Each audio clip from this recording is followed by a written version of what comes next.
Hello and welcome to drinknectar.com. I am your host, Josh Wade, and this is the internet's place to explore the five senses of coffee and wine.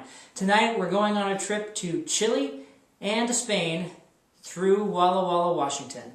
Excited to be able to taste tonight two wines from Trio Vintners out of Walla Walla, and they're gracious enough to send me three wines, but we're going to reserve their Rhone-style blend for another type of shootout of other Rhone-style blends. So tonight we're going to be looking into two varietals that you may not have a lot of experience with, so I'm excited about that, to be able to share with you these. One is a Carmenere, which is typically grown now in Chile, and then the other one is a Tempranillo, which you will find in Spain. So we're going to go ahead and jump in, but I'm going to give you a brief little background of Trio Vintners. They are three winemakers that have similar passions out of Walla Walla, Washington, and they just have a desire to produce some high-quality, small lot varietals that you'll find like their Syrah, their Carmenere, their Tempranillo.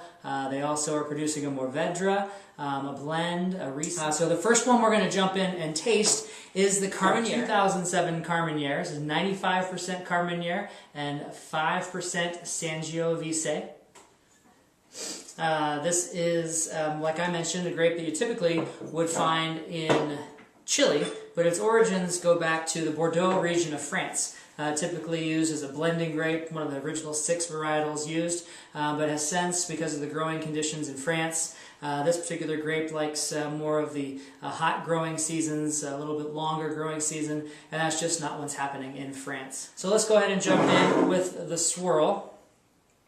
This particular wine, as you can see, is a dark garnet color. When you hold it up to the light, it is barely translucent and you can't see your hand through the glass, just to kind of give you that visual experience. Let's give it a sniff.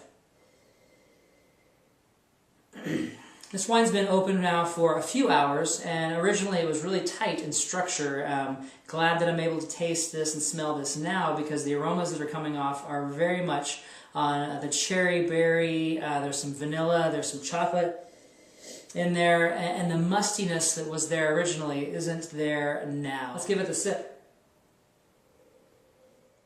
It's a good wine. It's mild on the front end.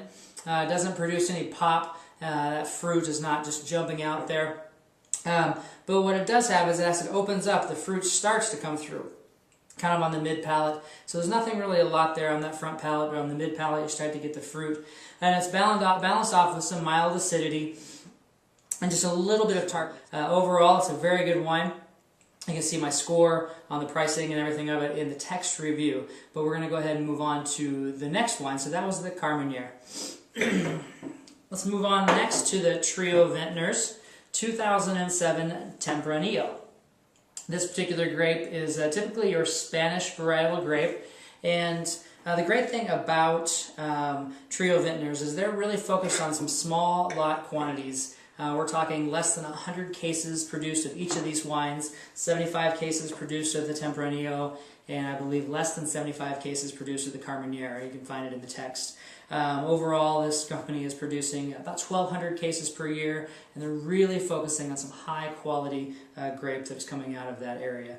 So let's give this one the swirl.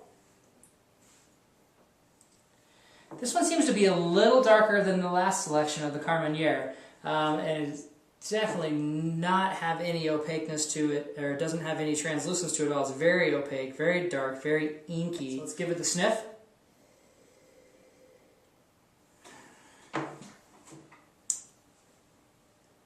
I'm struggling because immediately I'm hit with kind of an herb smell that I can't pinpoint. I'm not into herbs and I don't have an herb garden, but that's kind of the smell that I'm getting out of it.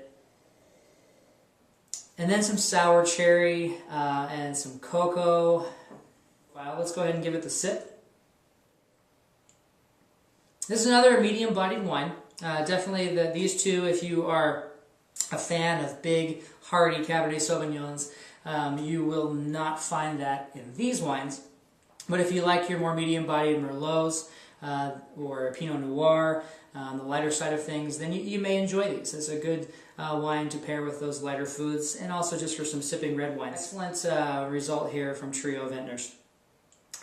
Really excited to try their Rhone style blend, so I'll provide that in another review a little bit later on. So I want to give a shout out to Steve Paulo from Notes from the Cellar and also the other 46 on Twitter.